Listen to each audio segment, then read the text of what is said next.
Marie-Josée Sancel, mais Naama Price. Oula, c'est un peu violent ça.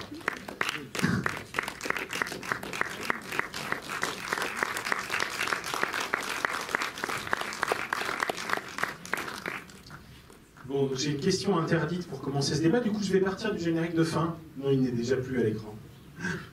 Parce que dans les remerciements, il y en a un peu étrange et dont Amos dit que c'est une des sources de votre travail, qui est Robert Musil, oui. L'homme sans qualité. Oui. Donc roman qui aurait inspiré l'écriture du film. Est-ce que tu peux nous dire comment et en quoi? Alors Robert Musil, L'homme sans qualité, c'est un roman majeur pour Amos. Il y revient toujours. C'était déjà une des sources de désengagement, le film qu'on a fait en 2007 avec Binoche, qui parlait du retrait de Gaza. Et peut-être pour répondre à ta question, il faut que je raconte autre chose d'abord, qui est ce que je vous disais tout à l'heure sur cette idée qu'a Amos de faire une trilogie en ce moment sur le confinement, ce qu'il appelle la trilogie du confinement. En réalité, c'est une trilogie sur les rencontres hasardeuses, le fait que des choses se passent non prévues dans des endroits de circulation, comme un bar ou comme un tramway pour le film précédent. Et Musil est aussi quelqu'un qui a décrit de façon brillante, en même temps parfois ironique et en même temps désespéré, l'état de décadence de l'Europe d'avant la Première Guerre mondiale. Il a écrit son roman Entre les deux guerres, il ne l'a pas terminé, c'est un roman énorme, inachevé. Et c'est un roman sur la décadence politique, la décadence des idées, la décadence morale d'un certain état de la société. Et quand Amos a envie de raconter ça, il va toujours vers Musil, dont il aime l'humour, dont il aime la clairvoyance et parfois le sens de l'absurde. Et du coup, ça veut dire quoi en termes d'écriture? Enfin, s'il te dit, voilà, moi, je voudrais revenir à Musil, ça veut dire concrètement, ça veut dire qu'il y a des scènes qui vont trouver un écho avec le roman, ça veut dire... Ça veut dire que, alors, so now what you are saying that is the film is partly inspired by the Men Without Qualities. Ouais, ouais. Voilà. Ouais. Alors, en fait, ce qui s'est passé, c'est que l'une des actrices palestiniennes d'Amos sur Tramway à Jérusalem, qui est de Haïfa comme lui a téléphoné un soir et lui a dit « Tu crois que tu connais ta ville, mais en fait, tu connais rien du tout.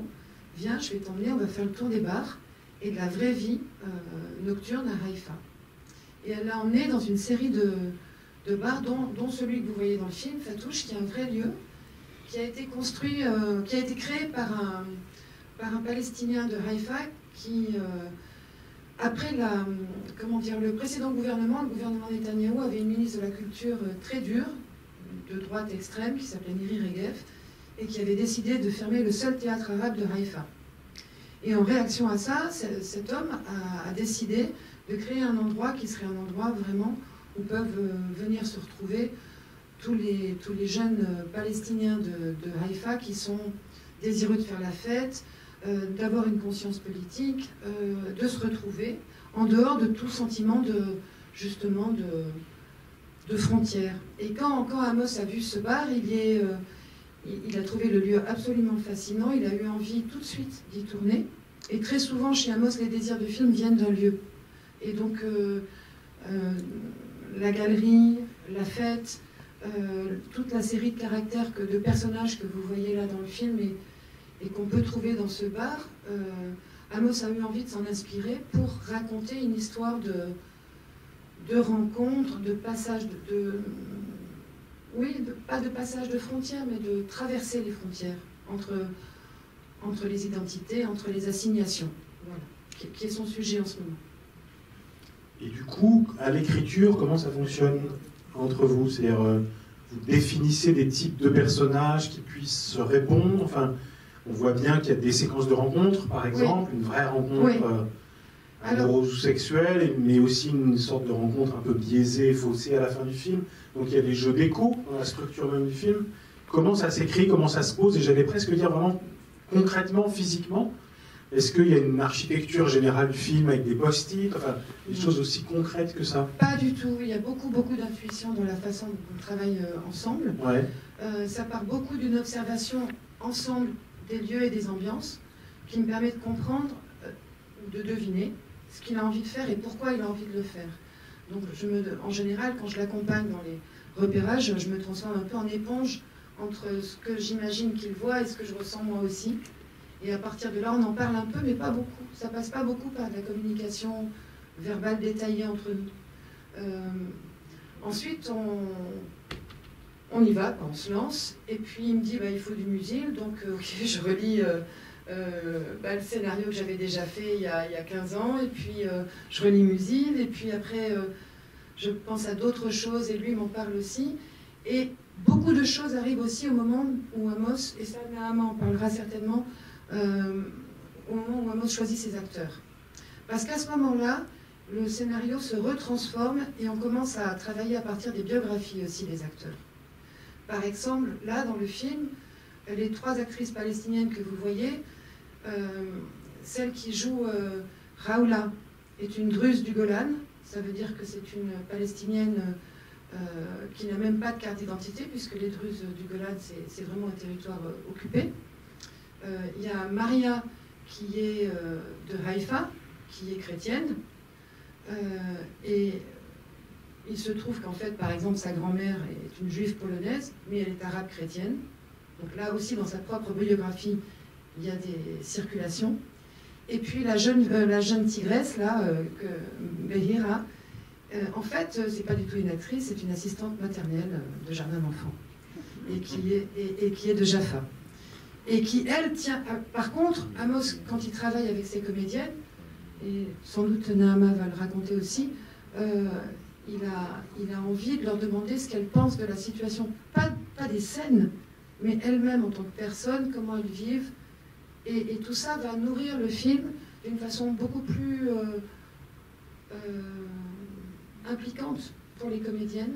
Il ne s'agit pas de mettre leur biographie dans le film, mais il s'agit de faire en sorte que ce film ou ce projet devienne commun, devienne leur voix. Et c'est tout ce travail-là qu'Amos mène ensuite. Après l'étape du scénario, il continue à écrire comme ça. Alors ça me revient ou pas, ça dépend de l'urgence. Et donc ça s'élabore toujours jusqu'au dernier moment. Alors, voilà, Nahama, j'ai été longue. Du coup, non, pas du tout. Nahama, du coup, comment tu t'es retrouvée toi dans ce film? Et pour prolonger ce que disait Marie-Josée, est-ce que la discussion avec Amos a modifié le personnage ou a apporté des éléments au personnage? So my first meeting with Amos was actually in midnight in Tel Aviv in his apartment, because he's a good friend of my boyfriend, and we've had this conversation about films, cinema, not a lot of politics, but un peu. And, I'll translate. Alors, okay, sorry. La première fois qu'ils se sont rencontrés, c'était à minuit dans l'appartement d'Amos, et ils avaient des relations communes, en particulier l'ami de Nahama, et ils ont commencé à discuter, un peu de politique, mais pas trop. Ouais. And he told me about the script that he's been writing with you. And I remember him looking at me and saying, like, I think you can play one of the characters. So I'm like, woohoo, with pleasure. Et donc, Nahama a constaté qu'il l'observait du coin de l'œil, et en fait, au bout d'un moment, il lui a dit, je crois que tu peux jouer dans mon film quelque chose ou quelqu'un. Et Nahama était enchantée. Oui, because I really wanted to work with Amos, and I've done one audition before that film, the previous film. So I was like really hoping that we could collaborate together, and when I read the script, I felt really connected to it as a point of view of a woman. I felt very close to his visual perspective, his visual, the way, oh sorry, you need to translate.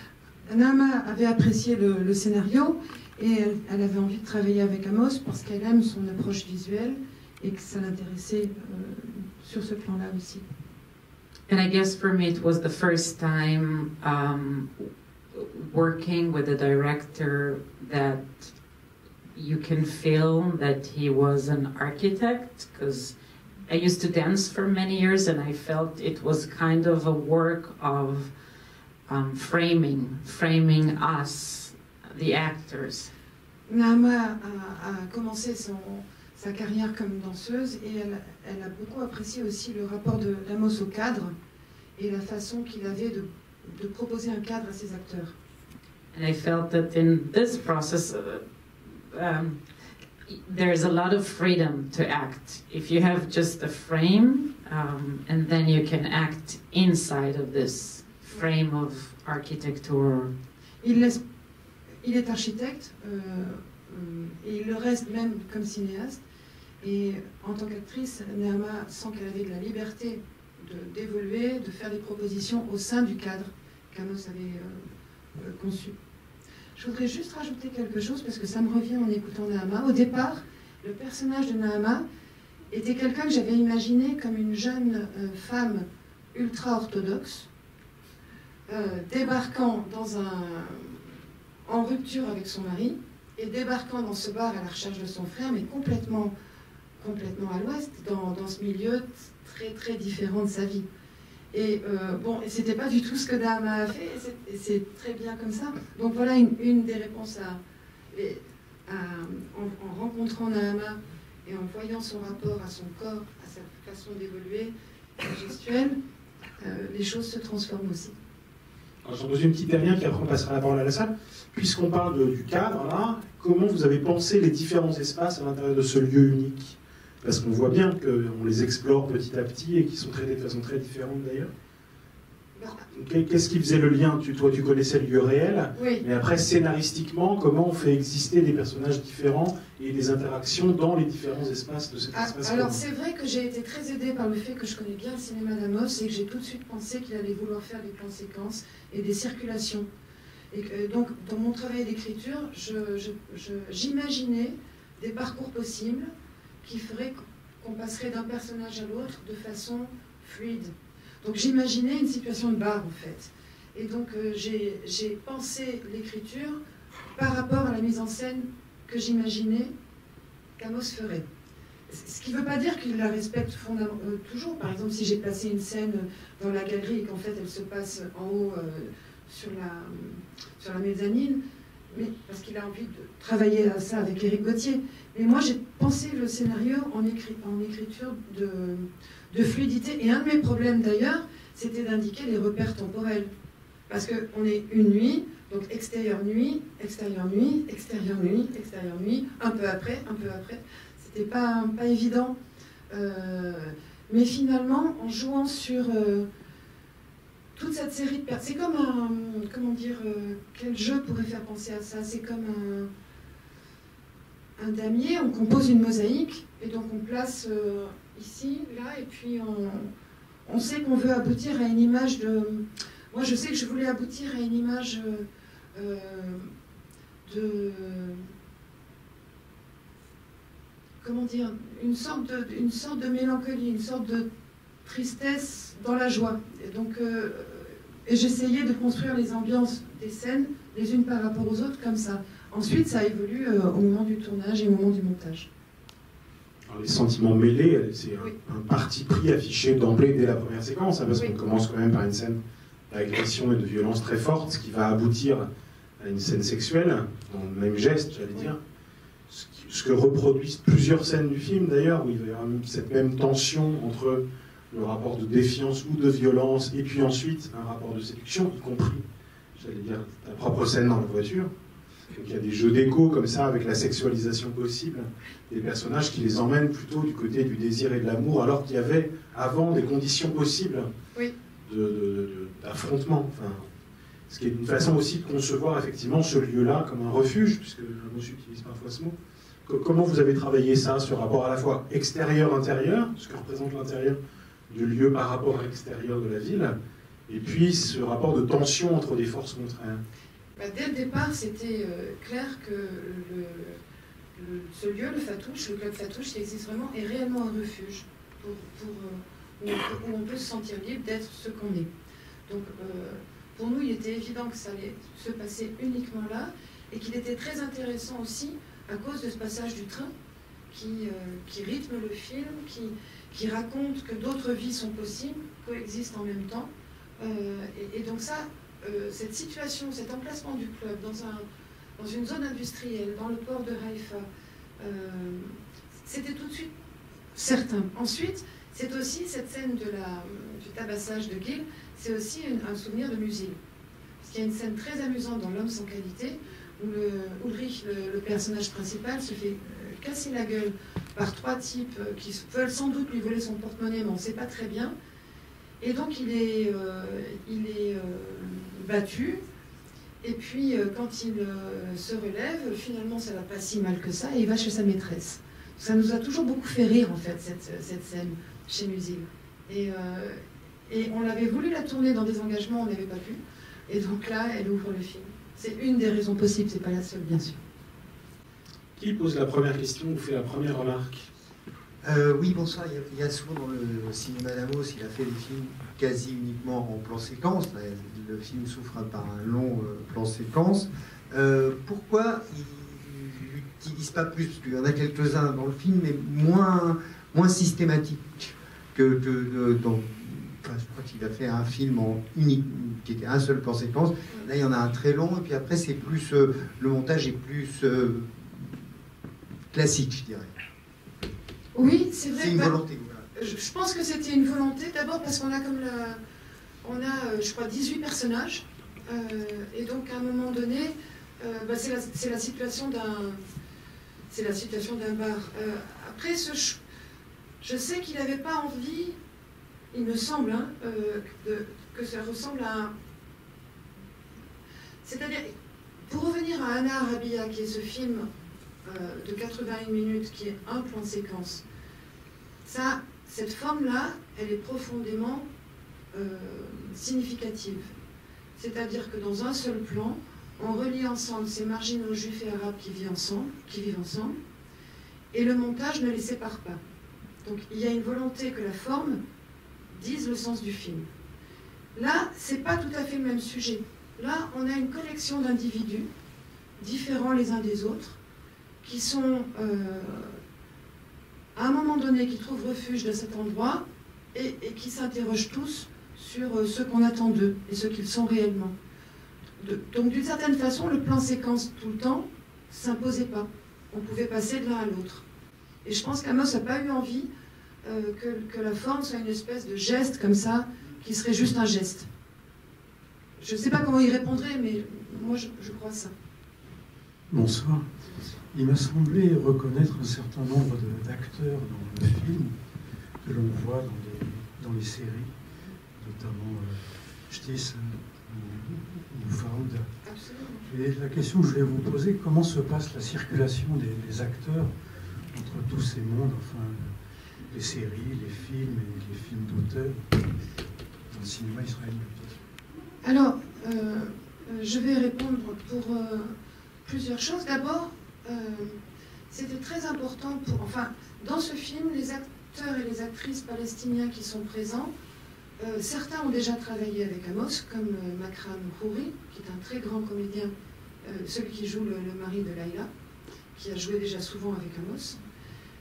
Et d'autres, ils jouent avec eux pour la première fois, et parfois ce sont les comédiens entre eux, palestiniens, qui ont conseillé tel ou tel camarade. Ou par exemple, la jeune Beira, on ne la connaissait pas. Elle est arrivée par un comédien qui l'a recommandée. Pour celui qui joue Gil, Tsahri Alevi, il joue dans Fauda, et il joue D'ailleurs, si vous voulez jeter un coup d'œil, il est à la 4e page de Libé aujourd'hui, qui est un portrait de lui qui est intéressant, parce que Gil, c'est quelqu'un qui, effectivement, a joué des rôles de guerrier, d'infiltré dans la société palestinienne. C'est quelqu'un qui parle arabe et qui parle hébreu couramment, et qui est marié dans sa vie privée à une présentatrice de télévision arabe, Et ce mariage a déclenché des réactions très très violentes en Israël il y a quelques années.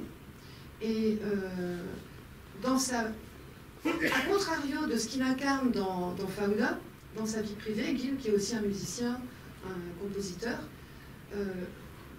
vit d'une façon tout à fait sereine une très belle histoire d'amour avec cette jeune femme, Lucy Rich, et qui a déclenché en Israël, dans les deux camps, une haine épouvantable.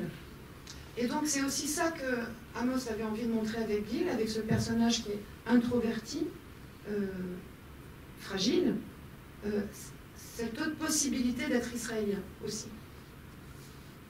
Est-ce que tu veux dire un mot sur... tu connaissais Gil Tzahir Halevi? Oui.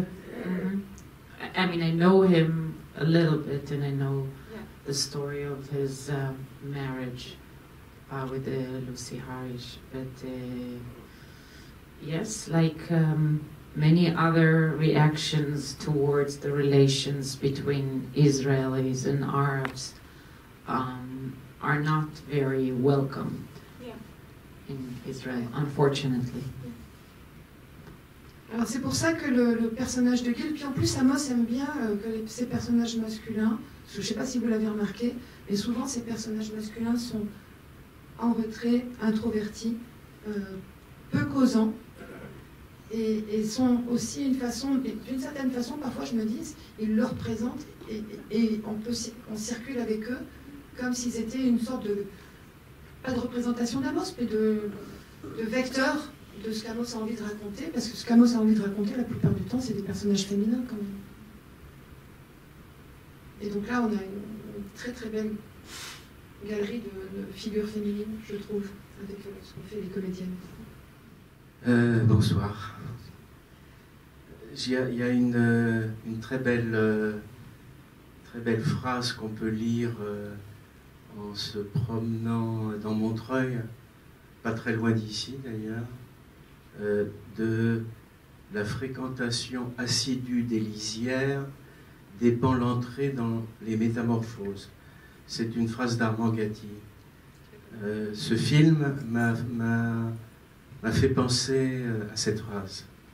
C'est-à-dire qu'on est dans un bar la nuit, c'est important la nuit, parce que la nuit abolit un peu les aspérités du jour. Donc le bar est l'endroit idéal pour... le bar de nuit est l'endroit idéal pour affaiblir les aspérités. Pas au point que les tensions disparaissent, mais au point qu'il nous semble possible que d'autres formes de vie soient possibles, justement. Et ça, c'est manifeste dans le film, et c'est très évident.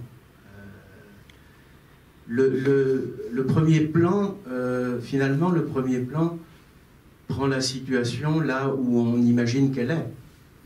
C'est-à-dire une violence qui ne laisse place à rien d'autre que la continuité de la violence.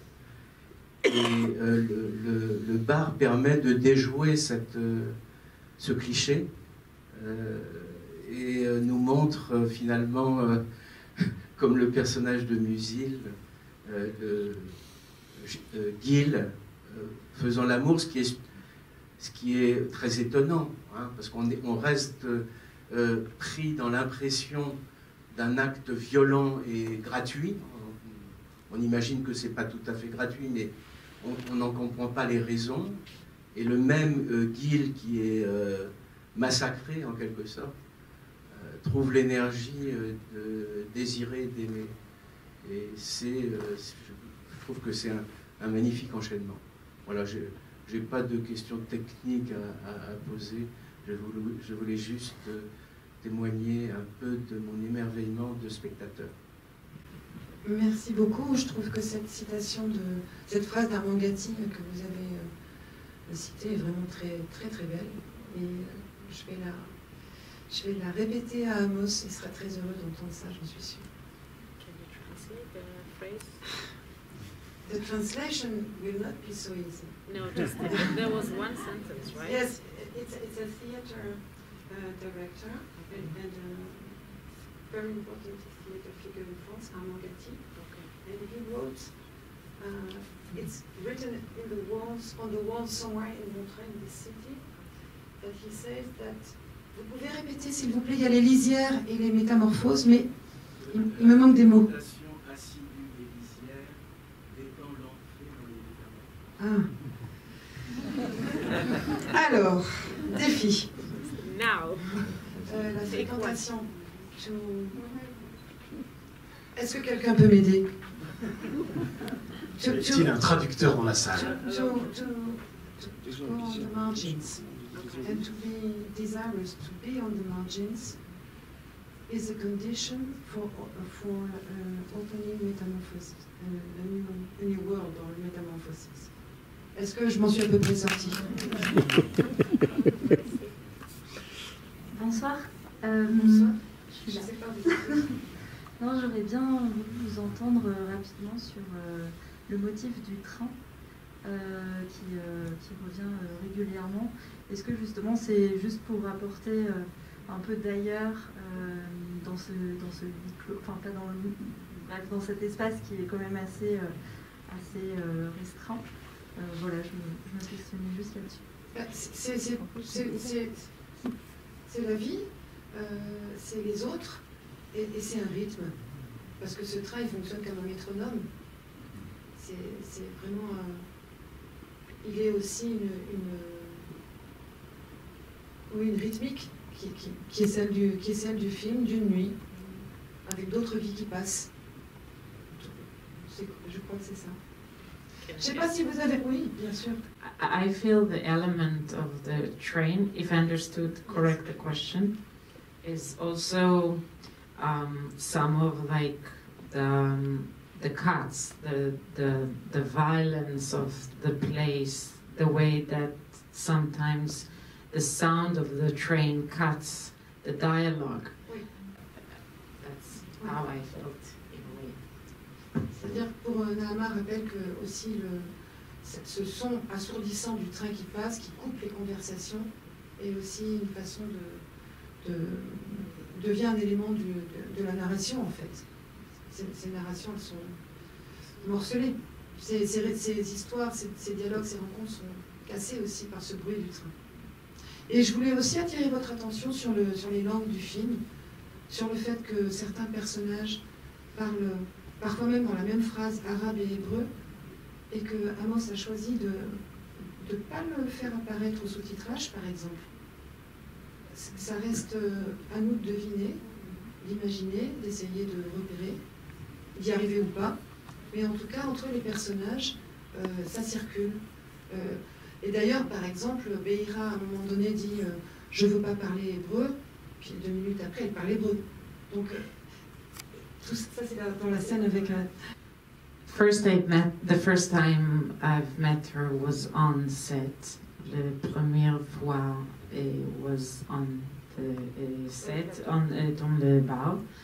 Et I felt that she was very stressed. That's my first experience. And maybe that was, in a good way, a good thing to the scene, because I felt like she was like almost without breath. Yes. But after, I think she maybe she kind of dived into the dialogue, and I felt that something like opened. But at first, I just wanted to reach out to her. Yes. That was my instinct, my first instinct. Là, Nahama a rencontré Behira pour la première fois sur le plateau et elle l'a senti extrêmement angoissée et stressée. Donc sa réaction spontanée, c'était d'essayer d'aller vers elle, de l'aider en fait. Et elle la sentait terriblement. Et d'une certaine façon, quand Behira a commencé à plonger vraiment dans les dialogues, Nahama a senti que ça commençait à aller mieux. Donc c'est sympa, moi je suis ravie d'apprendre que les dialogues aident une actrice à se sentir mieux.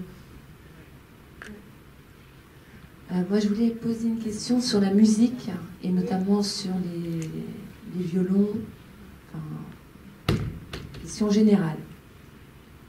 Alors, le rapport d'Amos à la musique est fondamental dans tous ses films. Il est là, dans le violon, c'est Alexei Kochetkov, avec qui on a commencé à travailler il y a déjà... c'était en 2009, au moment où Amos a créé avec Jeanne Moreau au Festival d'Avignon son spectacle La guerre des Juifs, la guerre des fils de lumière contre les fils des ténèbres.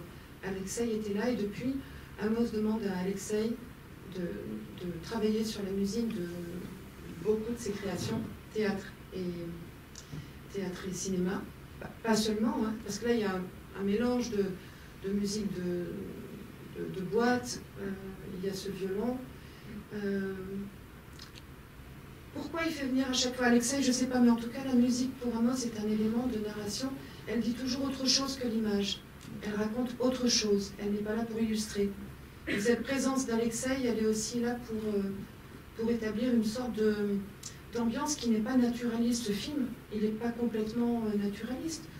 Par exemple, il est invraisemblable que Naama sorte du bar et soit tout de suite dans la voiture pour y faire l'amour. Mais donc il y a une série d'éléments qui sont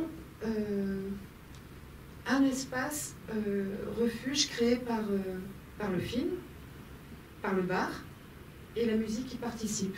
Je ne sais pas, c'est peut-être ma réponse est un peu trop intello, mais c'est comme ça que je le perçois. Non, ça va. Donc, mais quand vous dites avec, on a l'impression, quand vous racontez que il est là sur le tournage. Oui, bien sûr, il est sur scène.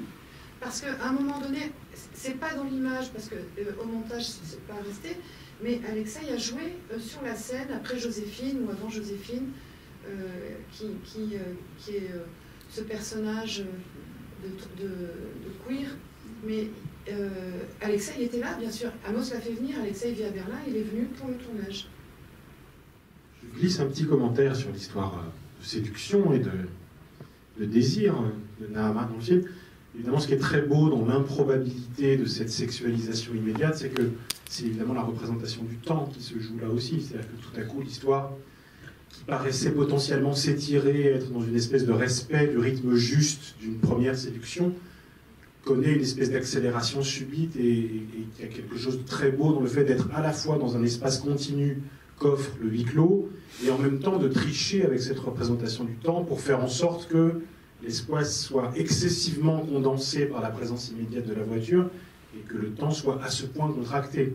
Et donc du coup, ça fait partie des libertés du film, ça, de créer un contraste entre la vraisemblance de la rencontre, qui est très belle et très juste et fine, et puis l'accélération soudaine du récit, du passage à l'acte sexuel ou désirant. Vous avez dit que vous avez... que la scène, la première scène, ils ne se sont pas rencontrés avant. Donc comment Amos travaille avec ses comédiens? C'est-à-dire, est-ce qu'il y a quand même une équipe qui est constituée et ils se voient avant? Ou est-ce que là, il y a vraiment eu des scènes où ils se rencontraient pratiquement sur le plateau? Non. C'est Naama qui a rencontré la jeune comédienne Beira sur le plateau, mais Amos rencontre tous ces comédiens et discute avec eux longuement, et ça fait partie du travail. Mais les comédiens entre eux se rencontrent avant, ou alors il y a vraiment une part de... On se rencontre juste avant? La plupart du temps, il y a des grands moments de rencontre, du temps passé ensemble, de la discussion, on traîne, on mange, on boit, on discute de ce qu'on va faire. C'est rarement des répétitions au sens classique du mot. C'est du temps passé ensemble, justement, pour qu'une communauté se crée. Alors, là, il se trouve que Naama n'avait pas pu rencontrer Beira auparavant, mais you participated in these gatherings that we were with all the actors and the production before the shooting, no? No. Because I remember seeing you at Amos and we've had this like match audition with you. Yeah. And with the guy. Sachi, and with the other yeah. guy, but with Bahira, I never met her before. Did you come with us to Fatouche before the shooting? No. So, how come? Why? Do you I don't remember know. why maybe you were not available or you were not Maybe it invited? was a schedule. I think thing. it was a scheduled thing in my. Yes, it was. We've had one. Yes. One, yeah, for all, and I couldn't come because of my baby. That's it. Voilà. Il y a plein de paramètres et aussi Amos tourne souvent dans des délais très courts. Là, le film a été tourné en 2 semaines et demie. Donc c'est très court. Il y avait pas. Amos also works like this. Yeah. From one day to the other, you have to be there. Yeah, There. right. So with the baby, It's not easy to sometimes, plan it. Yeah. yeah. Et en fait, donc il y a beaucoup de son énergie de préparation, elle consiste à créer cette communauté autour du film. Et tout le monde est ensemble. Et ça, dans les conditions qui sont celles de la production, du budget, des lieux. Là, comme ça se tournait à Haïfa, beaucoup de comédiens devaient venir de Tel Aviv, donc par le train. Enfin, vous voyez, c'était... Mais on a passé beaucoup de temps dans ce lieu, le Fatouche, et dans le hangar en face qui avait été loué, où tout le monde campait. Voilà. C'était drôle. Allez-y. Oui. Je comprends pas, la femme qui a rendez-vous avec le rappeur, Oui, quand elle part aux toilettes, elle se change la perruque, elle met oui. des lunettes, c'est pourquoi elle fait ça. Parce qu'elle veut partir sans être vue. Ah voilà. Elle veut pas du tout, elle avait pas du tout compris qu'elle allait avoir ce genre de rendez-vous. Et elle cherche en fait à foutre le camp, Ah oui, d'accord. tout simplement. Donc ça, c'est une scène qui a été imaginée par Anna Laszlo, qui est cette comédienne avec laquelle Amos a déjà joué dans Alila, dans Free Zone. Pour Free Zone, elle avait eu le prix d'interprétation féminine à Cannes. Et c'est une formidable comédienne de stand-up, et qui arrive toujours avec des tas d'idées drôles. Et Amos avait envie d'une scène comique. Et donc avec Anna, on y a réfléchi ensemble. C'est elle qui a apporté les idées. Et puis ensuite, elle a imaginé cette situation-là. Voilà. Comment vous avez équilibré, du coup, dans l'écriture scénaristique, les choses qui sont de l'ordre de la séduction et de la rencontre? Tu disais tout à l'heure que ce serait sans doute l'élément lien de la trilogie. Oui. Et les choses plus politiques, parce qu'elles sont quand même très présentes aussi, on en a moins parlé dans le film. En fait, dès le départ, il y a ces deux aspects qui coexistaient dans le projet. Parce que cette galerie, qui existe vraiment dans le lieu, en même temps, c'est un vrai bar où on fait vraiment la fête. Et donc, cette galerie qui présente des œuvres... Là c'était des photos d'un photographe qui fait souvent les photos d'Amos sur le plateau, mais qui est très connu et qui fait beaucoup de photos de presse. Mais sinon, cette galerie expose vraiment des artistes palestiniens très engagés. Et en même temps, quand on va dans ce bar, on voit très bien que dans la galerie, il n'y a personne et que tout le monde est en train de boire un coup, fumer des pétards et faire la fête. Donc, cette volonté en même temps d'avoir un lieu qui soit un lieu d'expression, et puis en même temps, ce qui s'y passe, qui est tout aussi intéressant, qui est la liberté de circulation, de mœurs, de rencontres possibles de ce lieu, ça nous a tout de suite paru le sujet du film. Et à partir de ce lieu, on a eu envie du coup de raconter des histoires de séduction, de passage et au fur et à mesure aussi qu'on a rencontré les comédiens, les gens sont arrivés. Par exemple, Joséphine est arrivée. Joséphine, donc c'est cette femme au chapeau et à la barbe. Elle est arrivée parce que un des directeurs de casting avait rencontré un comédien palestinien qui nous a dit « Mais pour votre film, je connais quelqu'un qui pourrait être bien ». Donc elle est venue nous voir à Fatouche et là on s'est dit « Il me faut ».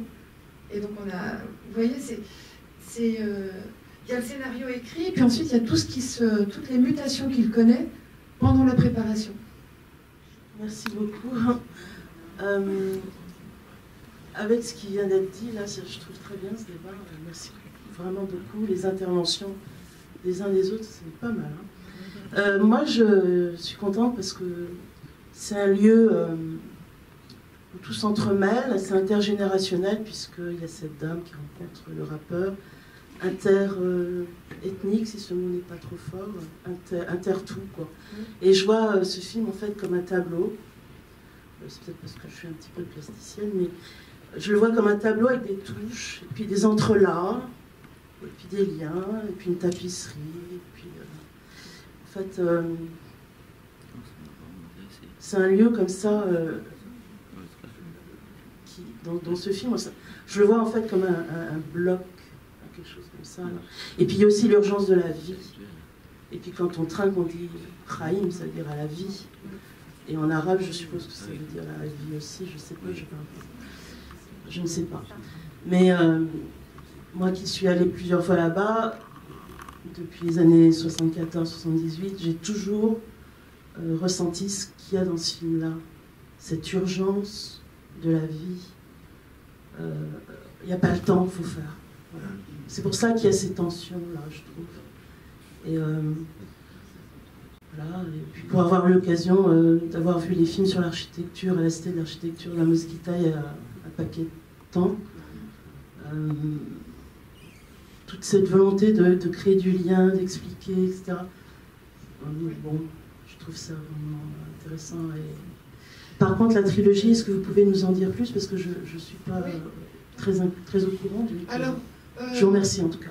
En tout cas, merci à vous de ce que vous venez de dire. Et puis, je suis d'accord. En fait, ce que je voulais dire en vous écoutant aussi, c'est que ce lieu, il est le lieu du lien, mais il est le lieu du lien dans le film d'Amos aussi. C'est-à-dire que le cinéma d'Amos a cette... Et la préparation des films et le travail sur les films avec l'équipe, entre Israéliens, entre Palestiniens, entre straight et gay, et tout ça, ça existe. Et ça nourrit le film, parce que c'est la façon de travailler d'Amos. Et donc le film est le produit, le reflet de ça aussi. Alors sur la trilogie, Amos aime bien penser ses films en trilogie. Alors en général, il y pense quand il a fait un film, qu'il est en train d'en faire un deuxième, il dit « Oh tiens, ça va faire une trilogie ». Et donc là, il a fait par exemple la trilogie des villes dans les années 90 sur Jérusalem avec Kadosh, Tel Aviv avec Devarim et Yom Yom, c'était Haïfa. Il a fait d'autres trilogies, documentaires aussi. Et là, il a envie de travailler sur ces espaces clos. Donc il a fait un film qui s'appelait Un tramway à Jérusalem il y a 2 ans, où il a filmé les rencontres fortuites qui se produisent dans un tramway, celui de Jérusalem qui traverse la ville d'est en ouest, reliant les quartiers arabes et les quartiers juifs. Et tout ce qui peut se produire, simplement par le fait du hasard, parce qu'on voyage ensemble comme dans le métro, dans cette ville particulière qu'est Jérusalem. Et puis le troisième, on est en train de l'écrire et ça se passera à Beersheba, dans le désert du Negev. Voilà, dans un grand HLM. Peut-être avant de conclure, on peut demander un tout petit peu à Nahama comment il dirige Amos Gitaï, comment est-ce qu'il prépare sa scène, est-ce qu'il y a beaucoup de répétitions, est-ce qu'il est très précis dans ses directives, ou est-ce qu'au contraire il laisse beaucoup de liberté à ses acteurs? I didn't do a lot of rehearsals, more of conversations and thoughts that I have about and he had about the scene. But he takes time to shoot, so I felt like I had the opportunity to try one thing and then to change it. Yeah. Alors, il n'y a pas beaucoup de répétitions en tant que telles, mais par contre, il y a beaucoup de discussions préparatoires, préliminaires. Et Amos est quelqu'un qui prend son temps avant de tourner. Et donc, ça a permis à Nahama de faire des propositions, de tenter plusieurs choses. Voilà. Et de les proposer à Amos. C'est à propos de l'affiche. Moi, je trouve que c'est une affiche profondément politique. Parce qu'il a choisi cette femme qui n'est pas Laïla, mais qui représente la résistance palestinienne. Est-ce qu'il nous a fait... C'est pas l'affiche du film, ça. Comment? Ça, c'est pas l'affiche du film. Ah bon, alors... Voilà, mais je la trouve très belle, et en plus, on voit la fragilité, la détermination, mais il y a une fragilité dans cette jeune femme aussi. Oui, alors c'est une des photos de presse du film, c'est Beira dont j'ai parlé plusieurs fois, mais ça n'est pas l'affiche du film. L'affiche du film, vous la verrez dans le hall, là. C'est un portrait en mosaïque, comme un kaléidoscope, à partir des figures des 5 personnages féminins. Des 4 personnages féminins, en réalité. Voilà une joyeuse façon de vous inciter à aller voir l'affiche à la sortie de la salle. Merci beaucoup à toutes les deux. Et moi, je remercie... cinéma, le Méliès, évidemment, et vous tous. Vous aimez autant le cinéma.